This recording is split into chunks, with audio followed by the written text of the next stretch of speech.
Hello, everyone. I am back with our third volume, or third episode of Behind the Screams at Hidden Screams. Um, so I was thinking of what we could, or I could talk to you about. And I thought it'd be interesting for everyone to learn about what we do in the off season. Not just the events, which we'll talk about in the future, but more so how we prepare. So I want to give you a little insight into how that looks. So first of all, just to give you an idea, so most, if not all, haunted attractions will open about October.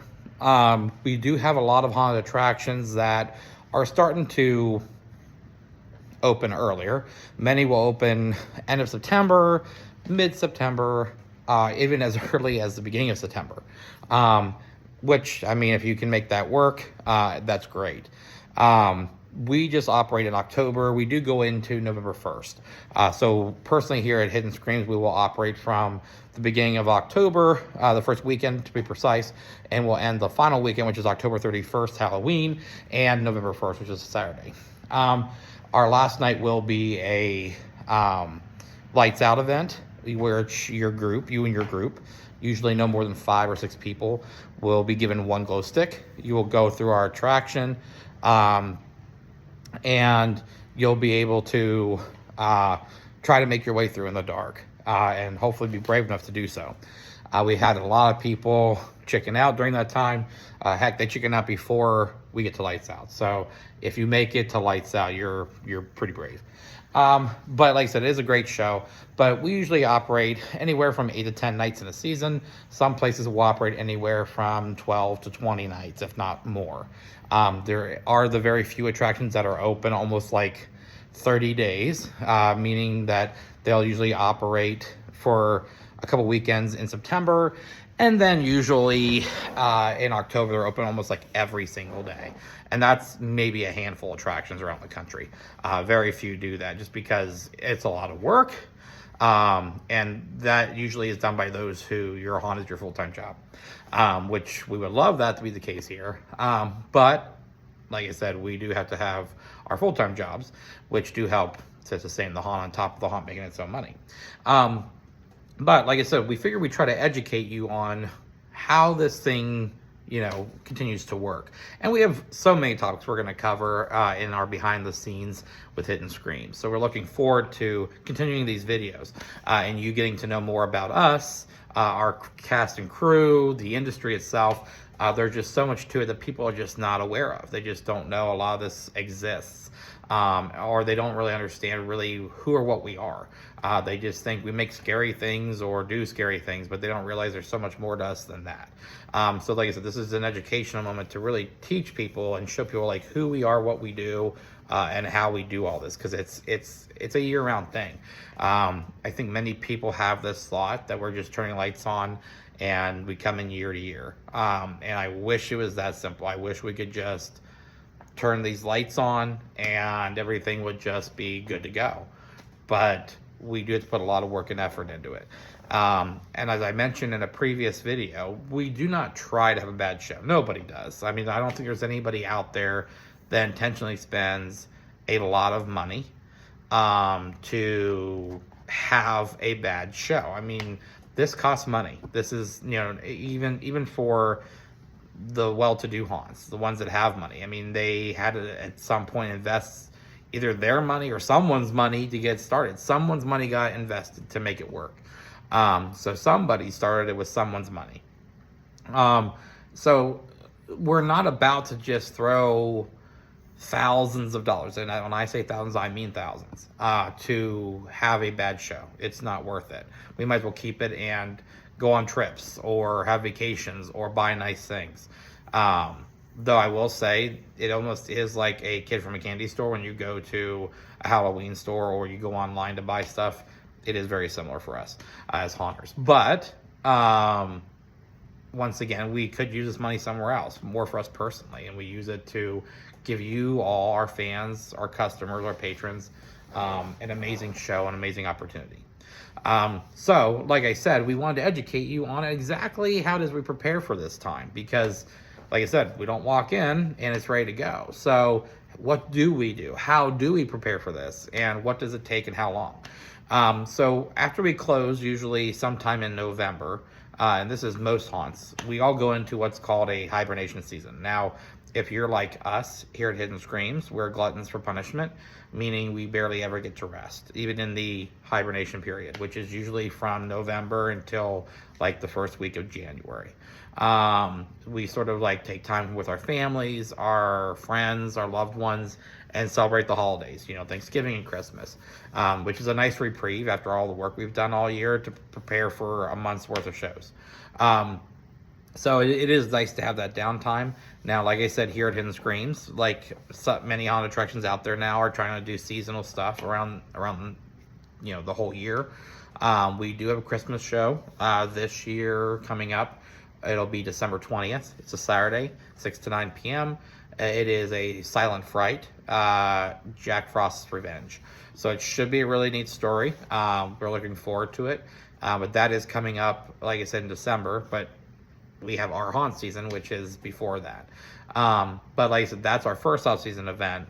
So we won't have a whole lot of resting time. Now, granted, we're not going to be in here as busy as we normally are, because right now we are in the thick. You can see we tore down our second attraction. We've got a lot of building to do. So like I said, we've got a lot of work ahead of us. Plus, we're also going to hold our adult prom in here, which is for 18 and older. Tickets are $35 a person, $65 a couple. And we're looking forward to having a good fun time with those who purchase tickets and come out. Like I said, non-scary. It's a decades prom, so I mean you can come out in whatever decades attire you want. 20s, 30s, 40s, 50s, 60s, 70s, 80s, 90s, and 2000s. Come out and just have fun. There'll be, like I said, there'll be things to eat. There'll be non-alcoholic drinks served, as well as DJ music, dancing, and some prizes. So it should be a really good time. So we hope you, as many as can, will come out. But like I said, to prepare for our show after the hibernation season, once we've hibernated, for those of us who can, usually January starts off two things for us as haunters. And you'll hear me use that term a lot in these videos, haunters, because that's what we are. So I might not always use haunt owners or staff or actors. I lump us all together because we're all haunters, whether we own an attraction, whether we manage one, or whether we are staff or actors. We are all haunters. So you'll hear me use that term a lot. But as haunters, we do have two things that come up starting usually around January. First is build season. So obviously the majority of us are starting to build, which means we're usually meeting around December, January with staff and management to start discussing storyline, to discuss if we're making changes, like adding a new attraction, taking one out, if we're rerouting places, if we're looking to add new props, animatronics, decor, costumes, characters, so on and so forth. So we have to discuss that so we know what we're getting into. So we usually know theme for the next year well in advance. I mean, the theme that we have for 2025 is getting ready to be put out on social media to the public. And this is something we've known about for a good while. And to be honest, we actually have like 2 to 3 years worth of storyline and stuff like that already discussed. We just haven't, gotten into specifics yet because we like to get to the current year first. But we do have the future already in our heads. And most haunted attractions do. Most are not just, let's just do this season. Many have an idea of where they want to go. Now, I'm not saying that everyone's like that. Some attractions are just like, let's just get through this year. And that's more than fine. I am a very much in the mindset of I like to be ahead of things so I know where I'm going. Because, for example, I'm a storyline guy. Some haunted attractions are what I term organized chaos, meaning one attraction might be aliens, one attraction might be haunted houses, one attraction might be prison, asylum, what have you. And if they can pull that off, depending on the size of their attraction, then that's awesome.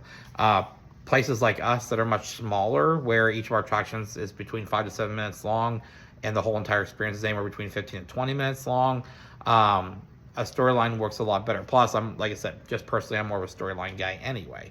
But that's something, like I said, I will cover in another video talking about storyline and how all that works. The difference between storyline and, like I said, what I deem as organized chaos. It's not truly chaos, it's just what I call it, but it's just more like, it's not a storyline, it's just stories in one attraction. Like, you go from one attraction and that's one story, then you have a totally different story somewhere else. So all of us usually use some kind of a story. It's just, storyline that is seamless throughout the entire thing or throughout your entire experience, versus a storyline in one attraction, then you go to another one and it totally changes and there's no rhyme or reason. Which, once again, each owner decides how they want to do it, and they know how to make it work. I personally could not do what I call the organized chaos. It just wouldn't work for me. I more of the storyline, as my mind goes there, and every year we grow that storyline. And in fact, we actually grow that storyline throughout the year through our off-season events as well. So the off-season events usually help us to keep the storyline going. And we have other ways that we're thinking about to do that as well. So we'll keep you in a loop when we do come up with those things and how we actually do them. But like I said, we do have to think about that all year long. So we usually know well in advance. We usually are aware. But what ends up happening is we start building in January. So we're either, once we decide what we're doing, we're going to tear down, like, once again, we tore down our whole second attraction. So you see a lot of things that we've done some cleanup today and, last week. So, like I said, we still need to do more cleanup because we need to make this pretty much wide open for the prom. But then as soon as July 19th happens and the prom's over, July 20th, we are right back to building. And we have about 2 months and a week to get the second attraction fully built and still do any updates to the first attraction, the third, and the fourth attraction. So we're having one full tear down and rebuild this year, as well as updates to every single attraction in here. So it's definitely a lot of work. There's a lot to do. A lot of things that go into that, which, like I said, here in the future, I will go into a lot of that stuff. Now, obviously, keep in mind in these episodes, we're not going to go ahead and give you every little thing, because we do want you to have something to look forward to when you come to our events, whether that's the season event or whether that's the off season. We want you to have some surprise. So we're not going to give everything away, but it's nice to be able to see a little bit behind the scenes of how things work, because our hope is that as customers, when you see these videos, and I know they're a bit lengthier, some of these are anywhere from half an hour to an hour, but we want you to understand what it takes to do this, because this is not an easy thing to do. Like I said, we're operating when we, throughout the week and as we have jobs. Now, I'm a high school Spanish teacher, so it's nice in the summer I do have off and I can spend a little more time here. And so that makes that nice. But then as soon as I'm back to work in August, the haunt season gets in a full swing soon. I've got limited time now. And especially if I usually coach, and if I do coach, that even takes away more time. So, like I said, it's just, all of us have a job of some sort, whether it's day or night jobs. And we all have to work around that. So it's a lot of work and a lot of time and effort and energy that we have to put in. So we'll spend from January until about August, September building, getting things ready. And then we have the part I actually want to talk about today, which is convention season, okay? Now, they're similar to what many of you know as Comic-Cons, okay? Well, I have been to Comic-Cons before. They're pretty neat. I have comics myself. I'm not as big into comics anymore. I used to be a collector of them when I was a kid, like 30 to 40 years ago. I was once, a collector myself. I have all my old ones. I just don't currently collect anything new for the last several years, for a long time. So the comic scene is not so much what we're into as much as it's the horror Halloween haunted scene. But conventions are similar to what you know as Comic-Cons. Now, Comic-Cons are more, there's more of them, and they're all over the place. When it comes to conventions, there's only maybe a handful that are out there anymore. Or actually have ever been out there. Now, there's some new ones coming up here and there, and I'm not going to talk about all of them today because I don't know all of them. I've only been to, like I said, a handful, to be honest. But that's right around what there are out there. But I'm going to talk about some ones that I have seen today, and the majority of them, all but one that I'll talk about, are ones that are open to the public. There's one I'll talk about that is not open to the public, but is for haunters only, and that's for a specific reason, which, once again, I'll talk about when we get to that part of the episode today. But nonetheless, the conventions, like I said, one of them is going on actually today. So Trans World Trade Shows is owned by Jen and Rich. Once again, fantastic people. If you ever go to one of their shows, as the ones that are open to the public, and get to meet them, they are fantastic people. Just nice, wonderful, great people to get to know. Very kind, and I've been friends with them for a couple of years now, and it's been an honor and privilege for me. They're just fantastic people. They own about at least 3 shows that I'm aware of. The biggest one is their trade show, which is called Trans World Trade Show, which I'll talk about, like I said, later in this episode. And then there's also East Coast, which we came back from in April, and Midwest Haunters Convention, which is going on this weekend.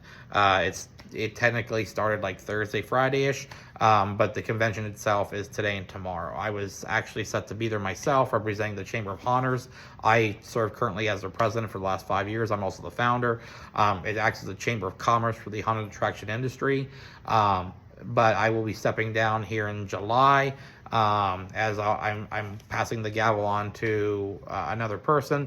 I just believe that it's time for someone else to take the reins and have the opportunity to lead. I know it's going to sound really probably stupid and crazy, maybe even corny, but I'm of the George Washington mentality, meaning you lead for so much time and you give other people the opportunity. So I've always been more of a builder, a creator, and then handing things off. That's even in my professional life. Before I became a teacher, I spent 20 years in business. And so with that time, I was just more used to coming into companies that weren't doing well, turning them around, and then going somewhere else. Same as like building things. I'd build something and then turn it over to someone else. And so I feel like that's where I'm at right now, as far as the time anyway. It's time for me to turn it over after 5 years of being at the helm. It's time to give someone else the opportunity to lead. But like I said, it does act as a chamber of commerce for the industry. It's called the Chamber of Haunters. And I was supposed to be there at Midwest this weekend, representing them. Instead, I am here at the haunt because I had a health incident the previous weekend, and I'm still sort of recovering. And so I really can't travel very far right now, at least on my own. And unfortunately, I was going to be there on my own. So I'm not permitted to go that far on my own right this time.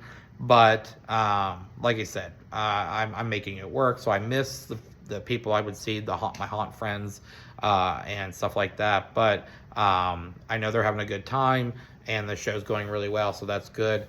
But I'm here, like I said, at the haunt, trying to do some small things. We're getting ready to prepare for the prom. But like I said, Midwest is going on right now. It's usually in June, like the beginning of June. Like I said, they usually do haunt tours before that. So like Thursday and Friday before, they'll do a haunt tour or 2, maybe 3 attractions. And it gives you, whether it's a haunter or a fan, the opportunity to see these attractions, one, behind the scenes, which many of you as customers don't get to see. And 2, it gives you a live experience outside of October, which for us as haunters is really nice, because we're giving you the show that you're coming to see. We don't get to have the same fun. I mean, it's fun for us to scare you. It's exhilarating, and we enjoy it, and we love it all the time. So we would love to do it all day long if we could. But at the same time, it's nice to be on the back seat of that and to watch others do it, and you get to enjoy the show. Now, granted, when we go, we don't get scared the same way. Like, we don't go in terrified like you might. We go in there, we get jump scared, meaning someone might pop out somewhere we weren't expecting, or somewhere we do expect, but they don't do it right away, and they wait for the right time. Heck, even here, it happens. But it takes a lot to really scare us anymore, because we're so desensitized by it. Same thing with like watching horror movies or anything scary. It's just not the same anymore. I mean, we enjoy it, but we're so desensitized because we've been around it so much. It's just not the same for us. But nonetheless, like I said, it gives you the opportunity to see a lot of things that you might not see during the haunt season. And you really get to appreciate more so the effort and work that goes into it. So if you ever get a chance, like I said, I know Midwest, unless you're in the Midwest of the country, like, Ohio to Illinois, because Midwest is actually in Chicago, Illinois, in the heart of Chicago, Illinois, at the Donald E. Stevens Convention Center. The nice thing I will say is that once you get to the convention center, the hotels are both host hotels are right across the street, along with a nice restaurant attached to one. And it's a walking distance of a lot of good restaurants and places and stuff like that. Some community events happen around that area too, so it makes it nice if you don't have anything to do when you're done with things. But usually Saturday, like today, they will operate from 10 to 5, and then they usually have like a costume ball at Midwest. So some of the costumes are fairly elaborate. Like I said, go to MidwestHauntersConvention.com and you can see some past winners. I mean, they are elaborate. Like, they probably spent hundreds of thousands of dollars on their costumes. And they win these nice prizes, these trophies, for being the best costume, scariest costume, funniest costume, whatever, best couple. There's different ones they give out every year, but it's pretty awesome. But you can definitely tell the difference between those who bought pieces of costume at the convention and put something together last minute versus the ones who actually took like probably days, weeks, or months to put something together for this show. So if you go to their website or even their Facebook page, if you look up Midwest Haunters Convention, you'll see stuff from last year. Once again, after tonight, you'll probably see this year's stuff, but definitely you can look at last year's stuff to get an idea. But like I said, definitely, it's fantastic. The costume ball is nice. They have music, dancing, the costume judging contest. And then usually Sunday is the final day. It's just 2 days. It's 10 to 3. It's a shorter time that gives vendors the time to pack up and decide to head home if they desire. Now, getting into Chicago is a nightmare. Once again, at least for me, I'm not a city guy, so I hate driving into Chicago and I hate driving out of it. Driving around the convention center is not too bad. Plus, the police are out helping people get across from the host hotel back to the convention, and then from the convention back to the host hotel. So that is quite nice. And like I said, so the roads aren't too bad there.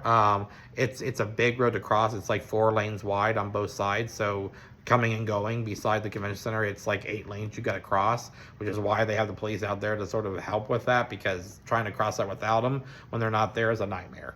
It's like playing Frogger. If you ever played that on Atari back in the 80s to 90s, you're playing it in real life in Chicago. So it's not as fun because, you get hit by a car is the real possibility. And if you do, you don't get other lives. So that is a true scare for a haunter right there, is that happening. So I'm grateful when the police come out and are able to direct traffic and help us get across safely. So I wish I could be there to show you what this convention is like. Like I said, it's fantastic.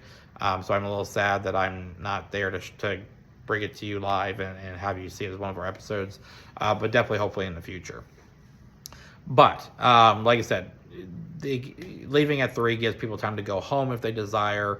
Otherwise, they might stay the night and leave on Monday, because most people get in early, like Wednesday or Thursday of that week, see their friends, their haunter vendor friends, go to dinner, spend the days with them.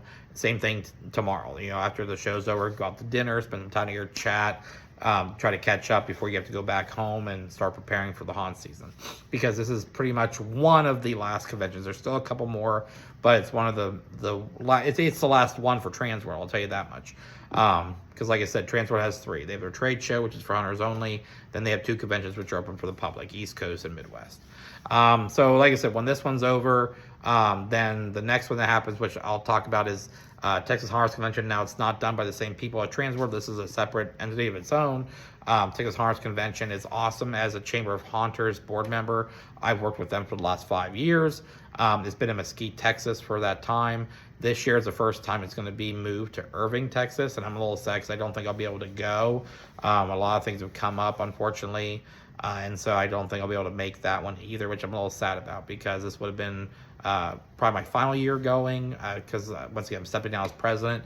And I used to fly out, but now we drive out, and it's like a 22 hour drive. So it's a lot. We usually have to split it 10 to 12 hours a day, so we don't overexhaust ourselves. But anyway, like I said, it's fantastic. They do a haunt tour usually on Friday, and they usually go to dark hour and maybe another one this year. I think they're just doing dark hour. Sometimes they'll do a couple others. Like I know one year they did Hatch and Craven. They did Reindeer Manor. They did Throwvania. So, I mean, they've done different ones, but usually Dark Hour is the consistent one that they do every year. You get a behind-the-scenes tour, which is pretty cool. They usually give you that after the live show, so they'll do a live show with their actors, and it's awesome. Like I said, Dark Hour, and they do a year-round show. They have different things like we do, but they do more than we do. And they don't just necessarily do the season. They just pick shows, put dates out there, and say, hey, we're doing this show at this time, which I think is phenomenal. Now, they used to do one almost, it seemed, every month. When COVID hit, they sort of backed down the number they do. So I only think they do a handful of shows throughout the year versus as many as they did. They would do like 12 or 13 in a year, which, like I said, it's about once a month. So it was insane, but good for them. But like I said, I do believe they've backed down a little bit on the number of shows they've done. I could be wrong. If you go to Dark Hour, search them on Facebook or on Google, you'll find their website. Like I said, fantastic attraction. I mean, hats off. Alan Hops, if anybody knows him, he is very well known, very popular in the industry. Amazing guy. If you ever get to meet him, very nice, very knowledgeable, been around for a long time. He's like, he's the one to know. So if you ever get a chance to meet him, he's out of Texas, Plano, Texas, and that's where Dark Hour is. Like I said, it is a hop, skip, and a jump, a little bit more than that, but it's worth it if you get a shot to go down to Texas and experience Dark Hour. Like I said, they do have times outside of October that you can go. I know he also does mask making classes, and it's totally worth it. I've always wanted to, and I hope to do it one day. But they do latex full mask and half mask and silicone full mask and half mask making sessions. Usually there for a couple of days. And like I said, they feed you. I think you pay for your hotel, but what you pay for is like food as well as like the stuff to make the mask. And then you get to take it home, which is pretty cool. So not only do you gain like a class, in mask making, but you also come home with your own mask. So once again, very valuable for what you pay. But like I said, he's usually at Texas Honors Convention with Stiltby Studios, which is his other company besides Dark Hour. And they have stilt costumes, which like people go on stilts and they dress up in monsters. So it's pretty fantastic, pretty cool. So once again, Texas Honors Convention, it's the end of July. You can go to texashonorsconvention.com and check them out. Like I said, if you get a chance to go, open to the public. They do a lot of things, like I said, the Haunt Tour, which is usually on a Friday. Then Saturday, they have the convention from 10 to 5. And then usually a costume ball afterward or some kind of a party. There's also a meet and greet on Friday during the time people are going to the Haunt Tour, because not everybody goes on the Haunt Tour because there's limited seating. It's like 50 to 100 people can go. So the rest will do a meet and greet usually and get to meet a lot of people from the convention or haunt owners and such. So once again, either way, you're going to have a fun time. Then, like I said, the costume ball is Saturday or a party, and there's usually a costume contest. And then Sunday's the last day, similar, 10 to 3. You pack up, you either stay and go out to dinner with friends, or you leave and start your journey home. So like I said, that'll be one of the last ones. There's other ones that go on. I know there's Midsummer Screams in California. I think they're like July, August time frame. I've heard they're fantastic, and it's a huge one. I've never made it that far for a convention. I'd like to go one day, just one time, to see what it's like, but I've heard phenomenal things about it. So like I said, I don't know the creators of that one, but it sounds like they do a phenomenal job. So once again, that's another one to look up, Midsummer Scream. It's out in California. But then, like I said, the haunt season occurs. There's other ones sprinkled in there. Like I said, I've not gone to those. But then we get back to the beginning of the year, and you get to around like April, March. Let's go there first. That one is where we have Trans World trade shows. So Trans World Halloween Attractions Show is the trade show of the industry. It is the one that everybody around the world comes to. And when they do, it's like I said, it's usually just for haunters and their, owners and staff, actors and such. So this is not open to the public. It's not something that if you're a fan of Halloween or all things haunted, you can come to. It's meant to be just for us as haunters specifically, because you get big name vendors that will show up, and props and costumes and everything like that. And this is where the big bucks are getting spent. I mean, haunters will drop hundreds to thousands of dollars. I mean, I've seen people drop $30,000 to $50,000, heck, even $100,000 at these shows to bring home massive props, massive animatronics, new costumes, makeup, effects, everything, new fog machines, new lighting, everything you can think of. We spend a lot of money there to bring home some really nice things for you, so that way we can hopefully drop your jaw a little bit while you're here. Now, once again, every hunter has a budget, so we're not all spending $100,000. That would be nice if we had that kind of money to do that. Not everybody has that, but we do go with a budget, and we buy some things that we can bring back that are brand new. And so it does help to rebuild our scenes and to add new parts to our show. And Transworld Trade Show is usually about 4 to 5 days long. You usually get out there like Tuesday or Wednesday, start getting settled into your hotel, go out, and once again, same thing. This is like for the industry. So everybody and their mother is coming out. So you get to see a lot of friends that you haven't seen in a year. You go out and you eat, talk, chat. Usually every night at the Marriott, which is across the street from the convention center in St. Louis, Missouri, is the big hangout. Like, people will be out there till 2 or 3 in the morning, talking and just having a good time and discussing haunt-related things, or just life in general. It's just a time for us to catch up. Like I said, this is our one time a year we get to sort of, relax a little bit, and have some fun. So it's really phenomenal. I love going. And then usually Thursday is when the convention starts, and it's full blown. And it's like I think it's 150,000 square feet. I could be off on the square footage, but it's a huge convention center. And there is 3 different shows that go on. The Halloween show, which is the biggest show there. Then you have the Christmas side, which is like a quarter of that show. And then you have another quarter of that show, which is for escape rooms. So, I mean, it covers really a lot of the areas. But it's 4 days long. It's Thursday, Friday, Saturday, Sunday. And each day is 10 to 5, except for Sunday, I think, is 10 to 2 or 10 to 3. It's cut a little short, so that way vendors and everybody can get home at a decent time if they live near St. Louis, Missouri. Otherwise, you can at least tear down, go back to your hotel, relax, get something to eat, and then get ready to pack up for Monday. So, like I said, Sunday is always a shorter day, when it comes to any convention or trade show. But it's nice that we, as hunters, sort of have this to ourselves, because it's a way to connect and network with vendors, with other haunt owners, get to know people, make those connections, see old friends, and sort of like let loose, just like be ourselves and not have to worry about everybody else. We can just have fun with people who are just like us, or very like-minded, and are crazy as we are, because we have to be a little crazy to create what we create here, and bring the show to you. But it's an amazing experience. We really love it. But then you have, like I said, Thursday, usually you have, like, every night you have an event, parties, hangouts, networking events. There's a ton of things to do. I mean, throughout the 4 days you're there are so many things to do. Like I said, that they usually have a big party somewhere, and it's just a lot of fun. So, I mean, it's 4 full days. But if you look up, I think it's haashow.com is Transworld's Halloween Attractions Show website. It should be HAA, so H and 2 A's, show.com. And on there you'll see just how, like I said, you'll see, I don't think they have 2026 scheduling on there, because usually it takes a little bit for that to be updated. But you should see the schedule from 2025 and what they did, because I was able to go to that. And like I said, that was phenomenal. Or actually, no, I'm sorry, I went last year, and it was phenomenal. Like I said, I love Transworld. It's always really great.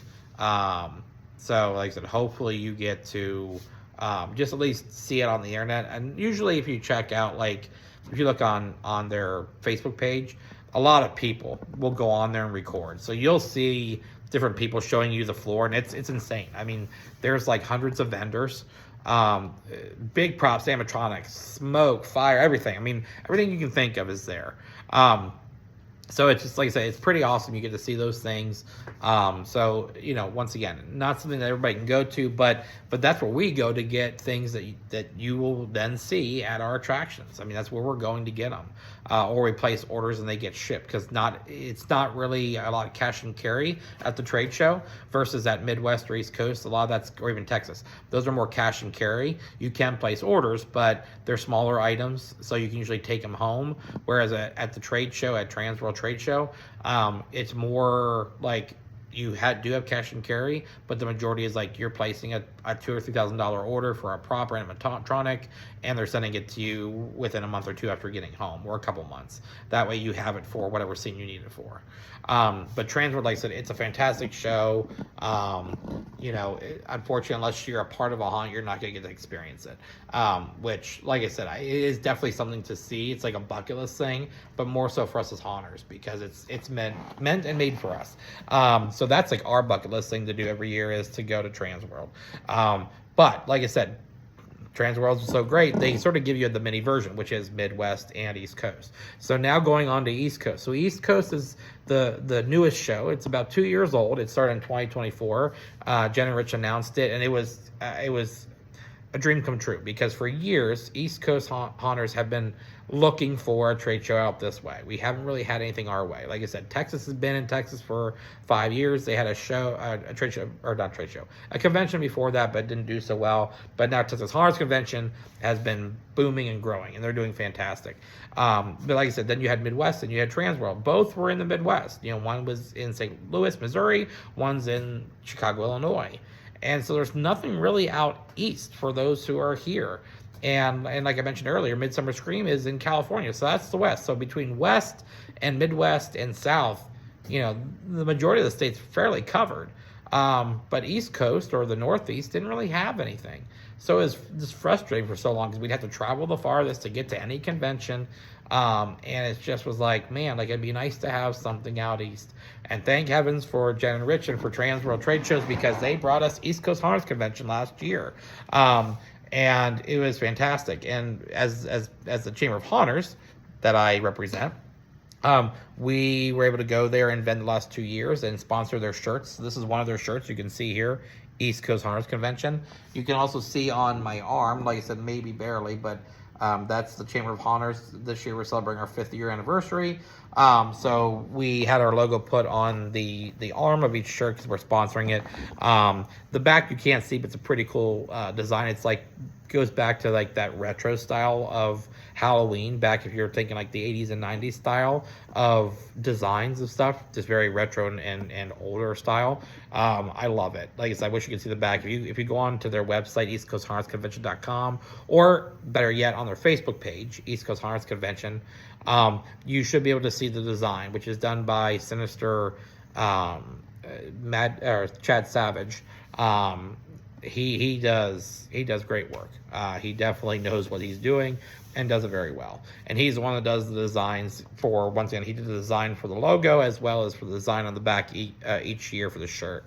So Chad Savage, Sinister Visions, once again, if you get a chance, check him out. But he does like logo work, design work, character work, as well as web design. So he does a lot of that stuff, a lot of art. Unfortunately, a lot of people out there will copy his font styles that he creates or copy his work, so it's a little sad that people out there are stealing. That's the unfortunate part, is that's the world we live in. So not cool, but it is what it is, right? So like I said, you sort of he has to fight that on a regular basis, which is pretty sad that he has to do that with his own work. But with East Coast Haunters Convention, like I said, we got to go this year. We went last year, but this year I got to take my crew. So not only did I represent the chamber at one of our booths, but I got to take my management.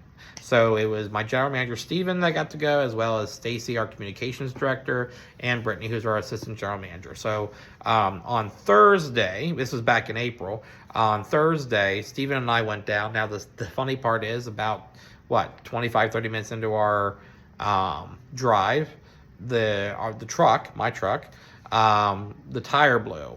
So we ended up having to wait an hour and get it changed and get back on the road. Luckily, the tire I had underneath, the spare tire, was a full-size tire. So that made it convenient. I didn't have to go out and spend more time trying to buy another tire or anything like that. We were able to get back on the road. The sad part was we had purchased tickets for 2 nights to go to 2 different haunt tours, one on Thursday, one on Friday. Well, we had left so much later on Thursday because we were like, hey, we don't want to get there too early. So we wanted to get there just in time to check in and then go to the bus. Well, that was obviously a bad idea because when we got the flat tire, that put us right past the time we needed to be able to make it to the bus in Philadelphia, which we were about 2.5 hours, well, at that point, 2 hours away from. But when we started, it was about 2 hour and 25-minute trip from our house, from where my house is. So it was a little upsetting because, like, now we had to wait an hour. So I had to ended up having to call Jen and be like, hey, we can't make it to the bus, but we can make it to the attraction in New Jersey, which the one we were doing on Thursday, there's 2, Brighton Asylum in New Jersey, Passaic, New Jersey, must see. Rich is the owner, fantastic guy.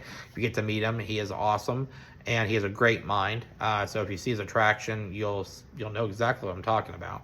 And then we were supposed to go to Fright Factory in Philadelphia, and that was later on in the night. And so when I called Jen, I'm like, hey, I can make it to the attraction, I just can't make it to the bus. So luckily, they called ahead to the people down in New Jersey, letting the crew know, like, hey, we will be there. It was actually nice. Even though we had to drive instead of get the bus, we got there about an hour before everybody else, which was quite nice. So we were able to have, like, some personal time with, like, the owner, the staff, the crew, and then look around and see things before everybody else got there. So that was quite nice. So then we ended up, like I said, going through the live show of all his attractions at Brighton Asylum, and then behind the scenes, some little behind the scenes stuff here and there, and then talk with Rich as the owner, and then we got some food. I believe it was Panera Bread was the lunch for that day, so they gave us a box lunch to take with us, which was really nice. So we got to eat, and we ended up leaving a little bit before the buses, so we got to the next attraction a little early, which was good because parking in Philadelphia is a nightmare no matter where you go. I will say this: the convention in Philadelphia is a lot nicer. Like, it's not in the heart of Philadelphia; it's in the outskirts, I think, in Oaks. Don't quote me, but I think it's where it is. But anyway, it is in the outskirts areas, so the drive there is a lot nicer. It's more like country settings, which is awesome for me. I'm the country boy. But as well as just parking. I mean, there's tons of parking at this convention center, so it's like you don't ever have to worry. I mean, it's like thousands of spots. It's pretty big. So that was nice. But and our hotel, True by Hilton, was great there. We loved that hotel, and it was only 3 or 4 minutes away from the convention center. So, like I said, they treated us fantastic. Rooms were really nice. Just overall great experience. But like I said, we ended up, going from Brighton over to Fright Factory, got parking. We went through that live show. It was awesome. We enjoyed it. And then we went back to our hotel for the night. And then the next day, Stacy and Brittany met up with us, and we were able to go from there to get on the bus this time to go see Hershey Park. They do Hershey Park in the dark. They have separate areas for their haunted attractions so they can build in the off season. So that's nice. They have areas now dedicated just to the attraction, so that way they're not using used parts of the park, if that makes sense. So that was smart on their part. But we got to see their Dark Nights. Well, I think it was I think it's the Butcher, and I can't remember what it was called, what the attraction is called. I think it's Mortem Manor is where we were. I can't remember, like I said, all their attractions, but we got to see a live show and then behind the scenes in another one, which was really cool.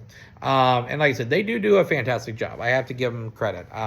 The first year, I think was definitely, I don't want to say it was rough getting started, but you could tell, they were trying to get things started, because they had done one back, I want to say, in 2004 or 5.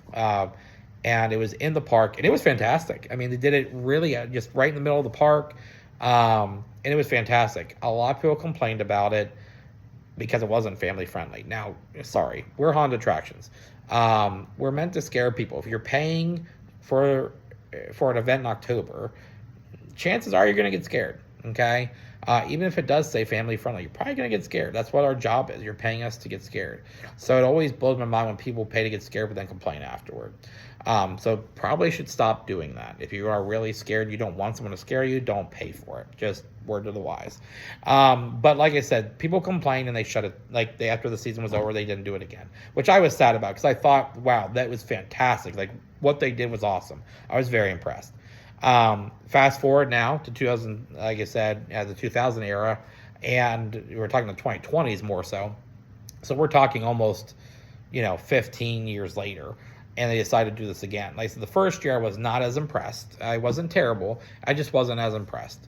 But I will say this time, what I saw was definitely a lot better. It's been a few years. You can tell they're doing better each and every year. They're paying, different people to come up, more professional, to do the work that is being done. So you can tell they're putting money and time into it, which as Hershey Park, they definitely have the ability to do so. So it was nice to be able to have a live show, plus behind the scenes, plus they fed us. The food was phenomenal. We were grateful for that. So they fed us and it was just great. So then from there, we went to Field of Screams, which is located in Lancaster County, and in Mountville specifically. And Jim and Jean Schaff, the owners there, they do a fantastic job with Hidden Screams. They've got 4 main attractions. Their hayride, which was not in operation that night because during the off season there's no corn, so it really doesn't give you a good experience. Then their Nocturnal Wasteland, which is a walking outdoor trail. We got to do that as a behind the scenes thing, and that did allow us to see parts of the hayride because that does go among the hayride. So we did get to see parts of the hayride that they're working on, and I don't want to give anything away there, but they are creating some new scenes for you this year. And then they had their Den of Darkness and Frightmare Asylum open for us, so we got to see live shows there, and that was pretty cool. We also got to see their costume area. And their behind the scenes area, so that was really cool how things operate.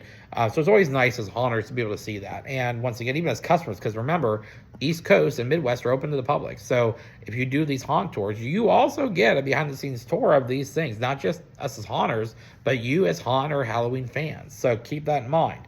They are costly. They can range anywhere from $100, maybe a little bit less, to $200 or $300, depending on the tour itself, who you're seeing, how many you're seeing, and what's involved. So I would put some money back, but it is worth it. I mean, even if you can't do it every year, at least one time, do the haunt tour. Now, going to the conventions, it's like maybe $30 a day, $60 for the weekend, so it's really not terrible. And then you have access for like 1 or 2 days. But then after that, we finished and went back to our hotels. And then Saturday from 10 to 5 was the first day of the convention, which was jam-packed. Fantastic show. They have a whole lot of events that happen, throughout the convention while it's happening. And then we had a party at Eastern State Penitentiary. Now, that was my first time being there, and that was on my bucket list, was to go to Eastern State. And it did not disappoint. Let me tell you this, fans. It did not disappoint. It was phenomenal, fantastic, what have you. It was awesome. We got to see Al Capone's cell. We got to see, a lot of the prison, plus a live show of one of their attractions. They had an area for us to eat and get snacks and drinks, stuff like that. I honestly do mocktails. I don't drink, so I do mocktails, and that's cool. They had those there available, so I was very grateful. And then, like I said, we got to walk around, just have a good time. They had music and stuff like that, so it was just a blast. It was a ball. And so, like I said, I really enjoyed it. And then after that was over, went back to our hotel. And then Sunday was the last day. And that went from 10 to 3. And like I said, we were able to buy things at the show and bring back for October. So you will see some new things. You have seen some new things when we had our May show if you came out. But you would definitely see some more new things here in October. So, yeah, I mean, once again, I know this was a long video. And once again, I know usually you get past, usually a minute, and people don't want to spend time sitting and listening to videos like this. But like I said, these aren't the kind of videos that you have to sit and watch. Heck, if you just want to put them on in the background while you're working or while you're doing something or while you're fiddling with stuff or tinkering here and there, you just listen to what we have to say, because it's not so much about the video itself. It's more about, like, hearing about this stuff, because we just want you as fans to understand like what it is that we do to bring you the show we bring you. So when you come out in October, or when you come out to one of our events, you have a little bit of an appreciation of what we go through. I mean, when we say we put blood, sweat, and tears in this place, I can promise you, it is literal blood. And we have places here where there's literal blood, because we've cut ourselves, we've gotten hurt, whatever, burned, banged up, whatever. So we have put literal blood in this place, literal sweat every day. We're sweating our butts off as we're here throughout the summer, the spring, the fall, and even the winter. And then tears. I mean, there's times where it's like you get so stressed because you're trying to provide a good show that you just, anxiety does get the best of you some days. And it just takes everything you've got to give your all. Whether that's our management, our staff, or our actors. I mean, it all goes into it. And hopefully you can see that when you come out to our shows, especially in October. We're truly trying to give you the best show possible.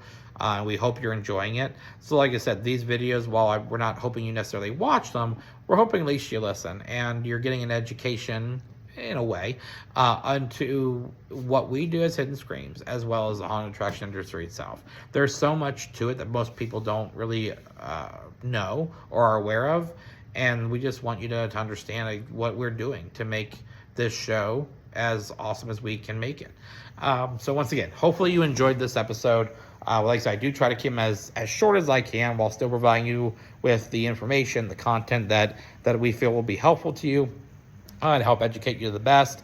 But like I said, nonetheless, thank you for subscribing, for liking our Facebook page, following us on TikTok, Instagram, or even visiting us on our website, hiddenscreams.com. That's where you can purchase tickets for, once again, for prom, as well as for the October season and our off-season events.